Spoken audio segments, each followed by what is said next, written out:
ಸ್ನೇಹಿತರೆ ವಾಟ್ಸ್ಆಪ್ ನಲ್ಲಿ ಬೇರೆಯವರು ಸೆಟ್ ಮಾಡಿರುವಂತ ಒಂದು ಡಿಫಾಲ್ಟ್ ಮೆಸೇಜ್ ಟೈಮರ್ ನ ಯಾವ ರೀತಿ ನಾವು ಚೇಂಜ್ ಮಾಡ್ಕೋಬಹುದು ಅಥವಾ ಆಫ್ ಮಾಡೋದು ಹೇಗೆ ಅಂತ ಚರ್ಚೆ ಮಾಡೋಣ.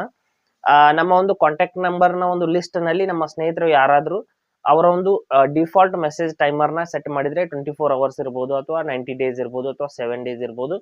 ಈ ರೀತಿ ನಿಮಗೆ ಒಂದು ಡಿಫಾಲ್ಟ್ ಮೆಸೇಜ್ ಟೈಮರ್ ನ ಅವರು ಸೆಟ್ ಮಾಡಿದ್ರೆ ಅವರು ಮಾಡಿರುವಂತ ಎಲ್ಲಾ ಮೆಸೇಜಸ್ ಗಳು ಆ ಒಂದು ಸಮಯದ ನಂತರ ಏನೊಂದು ಟೈಮ್ ಸೆಟ್ ಮಾಡಿರ್ತಾರೆ ಆ ಒಂದು ಟೈಮ್ ನ ನಂತರದಲ್ಲಿ ಅಲ್ಲಿಂದ ಡಿಸ್ಅಪಿಯರ್ ಆಗುತ್ತೆ, ಅಂದ್ರೆ ರಿಮೂವ್ ಆಗುತ್ತೆ.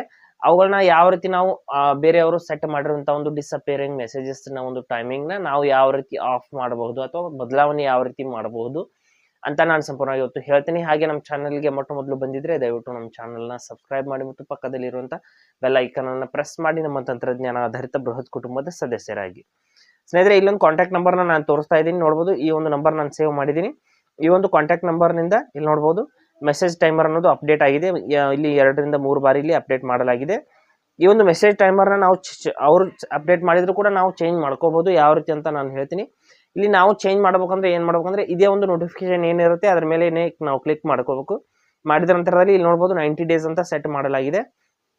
ಇಲ್ಲಿಂದ ನಾವು ಅದನ್ನ ಆಫ್ ಮಾಡ್ಕೋಬಹುದು ಅಥವಾ 7 ಡೇಸ್ ಅಥವಾ 24 ಅವರ್ಸ್ ಅಂತ ಸೆಟ್ ಕೂಡ ಮಾಡ್ಕೋಬಹುದು. ಬೇರೆಯವರು ಸೆಟ್ ಮಾಡಿರುವಂತ ಒಂದು ಮೆಸೇಜ್ ಟೈಮರ್ನು ಕೂಡ ನಾವು ಚೇಂಜ್ ಮಾಡ್ಕೋಬಹುದು, ಬದಲಾವಣೆ ಮಾಡ್ಕೋಬಹುದು, ನೋ ಪ್ರಾಬ್ಲಮ್. ಇಲ್ಲಿ ನೋಡಿ ನಾನು ಸಂಪೂರ್ಣವಾಗಿ ಆಫ್ ಮಾಡಿದ್ದೀನಿ. ಆಫ್ ಮಾಡಿದ ನಂತರದಲ್ಲಿ you turn off this disappearing messages ಅಂತ ಬರ್ತಾ ಇದೆ. ಅಂದ್ರೆ ಆ ಟೈಮಿಂಗ್ ನ ಏನು ಬೇರೆಯವರು ಸೆಟ್ ಮಾಡಿರ್ತಾರೆ ಆದ್ರೂ ಕೂಡ ನಾವು ಅದನ್ನ ಆಫ್ ಮಾಡ್ಕೋಬಹುದು.